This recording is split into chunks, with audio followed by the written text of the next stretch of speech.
Everyone, this is the September monthly affairs. Much like every other month, आज भी हम 2024 के सितंबर महीने की सारी इंपॉर्टेंट न्यूज डिस्कस करेंगे। कैटेगरी वाइज फॉर्मेट में तो होगी ये, और ये आपको सभी एग्जाम्स जैसे कि बैंकिंग हो, यूपीएससी हो, एसएससी हो, उन सब में काम आएंगी। अगर आपने पढ़ रखा है तो आपका रिवीजन हो जाएगा, नहीं पढ़ा है तो आप नोट्स भी बना सकते हैं। अगर आप तैयारी और अच्छे से करना चाहते हैं तो आप हमारे लॉ एंट्रेंस के करंट अफेयर्स कोर्स या फिर ऐसा कोर्स जो सभी एग्जाम में काम आता है उनमें एनरोल कर सकते हैं। यहाँ आपको पीडीएफ्स मिलते हैं, वीडियोस मिलते हैं, बहुत सारे एमसीक्यूज मिलते हैं। आई थिंक मैंने 1000, 1200, 1500 एमसीक्यूज दिए हुए हैं पिछले महीनों में, जिससे आपका रिवीजन एकदम पक्का हो जाएगा। Do check out our courses and also watch this video till the end. सबसे पहले शुरू करें अपॉइंटमेंट्स के साथ। तो new director general of CISF है IPS Rajvinder Singh. TV Somanathan is now the new cabinet secretary for India. ये काफी इंपॉर्टेंट पोजीशन है because this person is supposed to handle the entire administration of the country. Ranveer Singh has been elected as the first Indian president of Olympic Council of Asia. फिर Atishi Marlena बनी new chief minister of new Delhi, काफी important है। NCRB के नए chief है mister Alok Ranjan. IAF के नए chief हैं एयर मार्शल एपी सिंह। और फिर सेंटर ने अपॉइंट किए हैं 8 हाई कोर्ट्स के न्यू चीफ जस्टिसेस। तो इन्हें एक साथ आप देख सकते हैं यहाँ पे, या फिर स्क्रीनशॉट भी ले सकते हैं। फिर इंटरनेशनली बात करें तो mister Michael Barnier has become the new prime minister of France. New prime minister of Jordan है जाफन हसन। और फिर 2 appointments in Sri Lanka, the president and the prime minister, तो दोनों इंपॉर्टेंट है। अब क्योंकि हम नेशनल न्यूज की बात कर रहे हैं तो सबसे पहले मैं आपको बताना चाहूंगी about the 23rd law commission. Law commission जितनी भी होती है वो लीगल डेवलपमेंट रिलेटेड डिस्कशन करती है और उससे रिलेटेड रिकमेंडेशन भी देती है, जैसे कि वन नेशन वन इलेक्शन होना चाहिए या नहीं होना चाहिए, होने से क्या होगा, नहीं होने से क्या होगा। सिमिलरली यूनिफॉर्म सिविल कोड, ये सब बहुत ही लीगली डिस्प्यूटेड चीजें हैं, डिबेटेबल चीजें हैं, तो इनकी रिकमेंडेशन बहुत इंपॉर्टेंट होती है। तो 22nd लॉ कमीशन को जस्टिस ऋतुराज अवस्थी हेड कर रहे थे, जिन्होंने रिजाइन कर दिया, जिस वजह से डिबेट्स और डिस्कशंस रुक गए।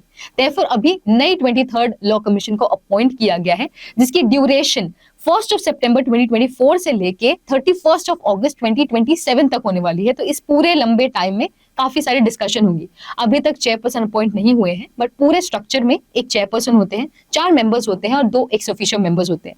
सबसे पहली जो लॉ कमीशन है वो चार्टर एक्ट ऑफ 1833 के तहत बनाई गई थी, जिसे लॉर्ड मकॉले ने हेड किया था। नेक्स्ट इज अबाउट इंडिया की पहली बायो हाइड्रोजन प्रोजेक्ट। तो ये नेशनल ग्रीन हाइड्रोजन प्रोजेक्ट को एक्सटेंड करते हुए बता रही है और उसे सपोर्ट भी करेगी। जब हम ग्रीन हाइड्रोजन की बात करते हैं तो ऐसा हाइड्रोजन जो बायो वेस्ट के थ्रू जनरेट किया गया हो उसे बायो हाइड्रोजन कहा जाता है, जिसमें डार्क फर्मेंटेशन या फिर बायोफाइटोलिसिस जैसे जो प्रोसेसेस हैं वो इन्वॉल्व होते हैं। तो इस प्रोजेक्ट में हम देखेंगे कि 25 टन का बायो वेस्ट 1 टन के ग्रीन हाइड्रोजन को प्रोड्यूस करता है। तो this is a very sustainable move forward and this is going to support the India's mission of being net zero emitter by 2070। And then about India का पहला space station. अभी तक हमने international space station के बारे में सुना था, but this is the first time हम मंगलयान और चंद्रयान के अलावा एक स्पेस स्टेशन की भी बात कर रहे हैं, which is supposed to be launched by 2028। This is going to be Bharatiya Antariksh station. अभी तक इंटरनेशनल स्पेस स्टेशन के अलावा 3 और कंट्रीज है जिनका अपना स्पेस स्टेशन है। आई थिंक इंडिया चौथी कंट्री बनेगी to have its own space station back there. तो इसी को सपोर्ट करते हुए यूनियन कैबिनेट ने नेक्स्ट जनरेशन लॉन्च व्हीकल का अनाउंसमेंट कर दिया है। ये और बेहतर होगा और एडवांस होगा, पेलोड कैपेसिटी ज्यादा होगी, कॉस्ट एफिशिएंट होगा, रीयूजेबल होगा, ग्रीन प्रोपल्शन टेक्नोलॉजी भी यूज होगी। तो अब हम बेटर लॉन्चेस कर पाएंगे हमारे मिशंस के लिए। This is supposed to be launched around 2025। Then you must have heard about the one nation one election, जिसे अभी recently यूनियन कैबिनेट ने अप्रूव किया है। So to put it simply, जितने भी इलेक्शंस आप जानते हैं, चाहे वो जनरल हो, स्टेट हो या फिर पंचायत वाले हो, वो सब एक साथ साइमल्टेनियसली होंगे। इसे कहा जाता है वन नेशन वन इलेक्शन। इसमें हमारे खर्चे तो बहुत सारे बचेंगे, बट काफी सारी प्रॉब्लम्स और चैलेंजेस भी हमें देखने मिलेगी। तो इसी पर अभी डिस्कशन होना बचा है।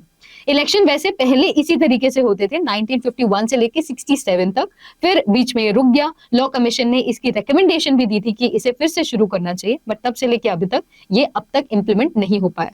सो वी आर ट्राइंग कि ये इंप्लीमेंट हो सके। Then a landmark decision of supreme court on the POCSO act, protection of children from sexual offences act. इन्होंने रिसेंटली बहुत ही स्ट्रांगली ये पुट अप किया है कि कोई भी अगर child sexually exploitative material store कर रहा है या फिर देख रहा है तो अपने आप में क्राइम बन जाता है। दे हैव आल्सो अनाउंस कि चाइल्ड पोर्नोग्राफी जैसा कोई टर्म होना ही नहीं चाहिए। They have put a ban on it and they have replaced it with child sexual exploitative and abuse material. इससे ढेर सारे जो चाइल्ड रिलेटेड अब्यूज हम देख रहे हैं वो रुक जाएंगे और उसका ट्रेंड भी गिरता हुआ हमें दिखेगा। बंगाल ने अभी recently anti rape bill pass किया है, which one should know about, क्योंकि बंगाल में भी बहुत सारी न्यूज हमने इससे रिलेटेड देखी है। यह है अपराजिता वुमेन एंड चाइल्ड बिल, जिसमें अब अगर कोई भी रेप कंडक्ट होता है तो उसके खिलाफ जो पनिशमेंट्स है वो बहुत ज्यादा स्ट्रिंजेंट है, जैसे कि death penalty, life sentence as well. Aparajita task force के साथ साथ रात्रि साथी प्रोविजन भी इसके अंदर इंक्लूडेड है। फिर गवर्नमेंट ऑफ इंडिया ने रिसेंटली पोर्ट ब्लेयर को, जो कि कैपिटल है अंडमान एंड निकोबार की, उसे रीनेम करके श्री विजयपुरम घोषित कर दिया है। This basically symbolizes the victory and achievement of India's freedom struggle. अभी रिसेंटली काफी सारे और नेम चेंजेस भी हुए थे, जैसे कि रॉस आइलैंड को रीनेम किया गया, नील और हैवलॉक आइलैंड को भी। फिर हम देख रहे हैं टाइफून यागी के बारे में, which has been termed as the most powerful storm. This originated in the South China Sea. तो इसका इम्पैक्ट साउथ एशियन नेशंस में हमें देखने मिला। तो ह्यूमैनिटेरियन एड के नाम पे हमने ऑपरेशन सद्भावना लॉन्च किया। Then you must know about India की पहली माउंटेन टैंक जोरावर, जिसे डीआरडीओ ने अनवील किया। अभी हमने आईएनएस अरिघात को भी अनवील किया है, कमीशन किया है। आईएनएस अरिघात इंडिया की second nuclear power ballistic missile submarine है। बहुत इंपॉर्टेंट है दूसरी जानना, उससे ज्यादा इंपॉर्टेंट है पहली जानना, आईएनएस अरिहंत, जिसे 2016 में कमीशन किया गया था। फिर कुछ एक्सरसाइजेस जैसे एक्सरसाइज वरुणा, युद्ध अभ्यास, ईस्टर्न ब्रिज, काकडू, अल नजा। तो इंटरनेशनल कैटेगरी में सबसे पहले मैं आपको एक हेल्दी सिटी के बारे में बताना चाहूंगी। ऐसी सिटी जो इक्विटी में तो बिलीव करते ही है और सस्टेनेबल डेवलपमेंट में भी बिलीव करती है और प्रोग्रेस की बात करती है। ये हमारे पड़ोसी देश की धुलीखेल म्युनिसिपैलिटी, जो कि नेपाल की पहली है और एशिया की जो है सेकंड हेल्दीएस्ट सिटी है। नेपाल की है एक दूसरी खबर भी मैं बताना चाहूंगी, that Nepal has now become the 101st member to join the international solar alliance. तो ऐसी सभी कंट्रीज जो सोलर एनर्जी का बेस्ट पॉसिबल यूज करना चाहती है और क्लाइमेट चेंज को कॉम्बैट करना चाहती है, वो सभी इसके मेंबर्स बन सकते हैं। अब 101st मेंबर आ चुके हैं और ये हमारे लिए अचीवमेंट है, क्योंकि ये इंडिया और फ्रांस का ही इनिशिएटिव था 2015 में, और इसका हेडक्वार्टर भी गुरुग्राम इंडिया में है। तो ये पहली ऐसी ऑर्गेनाइजेशन है, इंटरनेशनल ऑर्गेनाइजेशन, जिसका हेडक्वार्टर इंडिया में है। And then I want to tell you about Arab world का सबसे पहला न्यूक्लियर पावर प्लांट। ये यूएई यानी कि यूनाइटेड अरब एमिरेट्स में लॉन्च किया गया है, बारका न्यूक्लियर पावर प्लांट।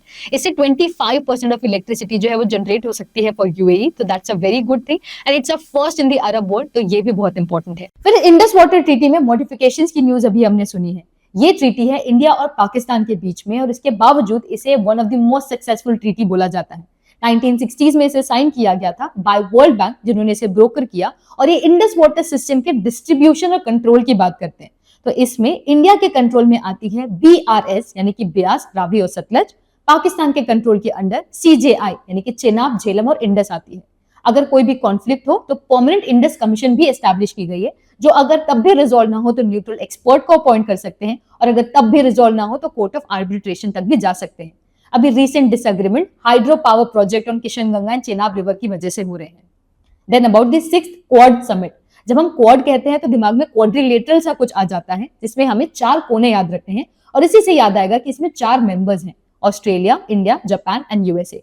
तो ये एक क्वाड्रिलेटरल सिक्योरिटी डायलॉग है, डिप्लोमेटिक पार्टनरशिप है इन चारों कंट्रीज के बीच में, जो इंडो पैसिफिक रीजन में स्टेबिलिटी और प्रोस्पेरिटी की बात करते हैं। तो अभी इसका 6th समिट हुआ यूएसए में, जहां काफी सारे डिस्कशंस हुए around health, digital infrastructure, even artificial intelligence पर भी बात की गई। Then about a South East Asian country जो अब 3rd कंट्री बन चुकी है to allow same sex marriage, this is Thailand. पहली थी ताइवान, सेकंड थी नेपाल और 3rd है थाईलैंड। इससे अब फुल लीगल, फाइनेंशियल और मेडिकल राइट्स मिलेंगे सेम सेक्स कपल्स को। And then lastly about a powerful suicide drone, जिसे ईरान ने रिसेंटली अनवील किया है। इसका नाम है शहीद 136B ड्रोन। तो आपको कंट्री और इसके ड्रोन का दोनों का नाम याद रखना है, प्लस इसकी रेंज जो 2500 किलोमीटर से लेके 4000 किलोमीटर तक होने वाली है। स्पोर्ट्स में सबसे पहले हम पैरालंपिक्स डिस्कस करेंगे। पार्टिसिपेटिंग नेशन 170 थे, मैस्कॉट फिरजिस था और स्पिरिट इन मोशन इस बार का मोटो था। इन गेम्स की शुरुआत 1960 में फॉर्मुलाइज हुई थी, बट इसकी शुरुआत 1944 में ही वर्ल्ड वॉर 2 के बाद हुई थी। टॉप मेडल टैली अगर इस बार के देखें तो चाइना ने सबसे ज्यादा मेडल्स जीते हैं। इंडिया का रैंक 18th है, where we won a total of 29 medals, 7 gold, 9 silver and 13 bronzes. Opening ceremony में फ्लैग बेरर थी भाग्यश्री जाधव एंड सुमित अंतिल। क्लोजिंग में प्रीति पालन, हरविंदर सिंह। इस बार काफी सारे रिकॉर्ड्स और अचीवमेंट्स भी रहे हैं, जैसे कि youngest to win the Paralympic medal and also the oldest. तो ये सभी आपको पता होने चाहिए। Then about the Durand cup, ये बेसिकली इंडिया का ही डोमेस्टिक फुटबॉल कंपटीशन है, जिसमें काफी लंबे वक्त से मोहन बगान सुपर जायंट ही जीतते चले आ रहे हैं। तो ये काफी बड़ी बात हुई जब North East United football club ने इन्हें हराया in Kolkata. Golden boot, golden glove, golden ball, ये सभी हमें पता होना चाहिए। और ये भी कि डूरंत कप 1888 में एस्टैब्लिश हुआ था and therefore is the oldest football tournament in India and Asia. Football की ही बात कर रहे हैं तो ये डोमेस्टिक वर्जन था। इसी का अगर एशिया वर्जन हम देखें, जिसमें 6 नेशंस पार्टिसिपेट करते हैं, तो वो है एशिया चैंपियंस ट्रॉफी।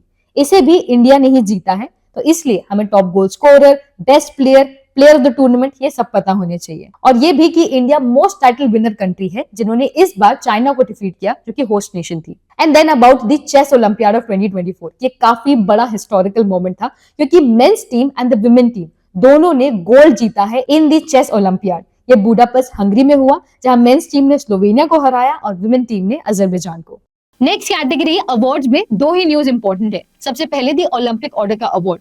तो हमें पता है कि ओलंपिक्स हुए हैं पेरिस में और ओलंपिक्स और पैरालंपिक्स दोनों यही हुए। तो विदाउट द फ्रेंच प्रेसिडेंट और उनके कोऑर्डिनेशन की ये करना मुश्किल था, इसलिए फ्रेंच प्रेसिडेंट इमैनुअल मैक्रोन को ओलंपिक ऑर्डर का अवार्ड दिया गया है। With that you should know कि इंडिया के पहले इंडियन जिन्हें ये अवार्ड दिया गया वो अभिनव बिंद्रा थे। Then about the Ramon Magsaysay award, जिसे एशिया का नोबेल प्राइज बोला जाता है। ये उन्हीं लोगों को दिया जाता है जो ग्रेट सर्विस करते हैं towards human society irrespective of gender, caste, इन सब चीजों के बियॉन्ड। तो इस बार ये दिया गया है हायाओ मियाजाकी को, जो कि एक अक्लेम फिल्म डायरेक्टर हैं और को फाउंडर हैं स्टूडियो गिबली के भी। इंडिया से भी काफी लोगों को अवार्ड पहले भी मिल चुका है। रिपोर्ट्स एंड इंडेक्सेस में सबसे पहले है दी स्टेट फूड सेफ्टी इंडेक्स। ये काफी इंपॉर्टेंट इंडेक्स है जिसे FSSAI रिलीज करते हैं। तो एक एनुअल असेसमेंट है सभी स्टेट्स का, सभी यूनियन टेरिटरीज का, और इन्हें मापा जाता है ऑन वेरियस पैरामीटर्स जैसे कि कंप्लायंस, फूड टेस्टिंग या consumer empowerment. So for the second consecutive year Kerala ने इस इंडेक्स को टॉप किया है, followed bye Tamil Nadu and Jammu Kashmir. फिर एशिया पावर इंडेक्स की 2024 के एडिशन के अनुसार इंडिया अब थर्ड मोस्ट पावरफुल नेशन है एशिया में, आफ्टर USA एंड चाइना। इसे रिलीज किया जाता है ऑस्ट्रेलिया की लोवी इंस्टीट्यूट के द्वारा और ये एक एनुअल मेजर है of power dynamics in the Asia Pacific region. तो 27 कंट्रीज को ये इवैल्यूएट करते हैं based on military capabilities, defence networks, resilience, future resources, और फिर इन्हें रैंक किया जाता है। तो 1, 2, 3 टॉप 3 पोजीशन में अब इंडिया आ चुका है। This is followed by Japan, Australia and Russia. फिर इंटरनेशनल इंस्टीट्यूट फॉर मैनेजमेंट के द्वारा वर्ल्ड टैलेंट रैंकिंग निकाली जाती है जिससे ये रियल लर्निंग और रियल इम्पैक्ट को माप सके। तो इसमें मोस्ट टैलेंटेड कंट्री स्विट्जरलैंड है, followed by Singapore and Luxembourg. Guess India का रैंक क्या होगा? It's 58th। फिर कभी भी हम सोचते हैं कि दुनिया की बेस्ट कंट्री कौन सी होगी, तो आपके दिमाग में कौन सी कंट्री आती है?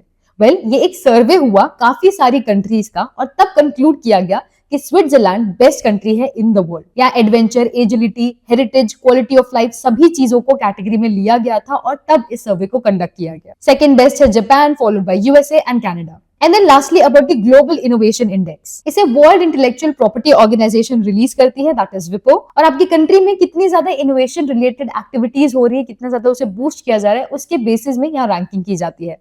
So best and the most innovative country is again Switzerland here, followed by Sweden and USA।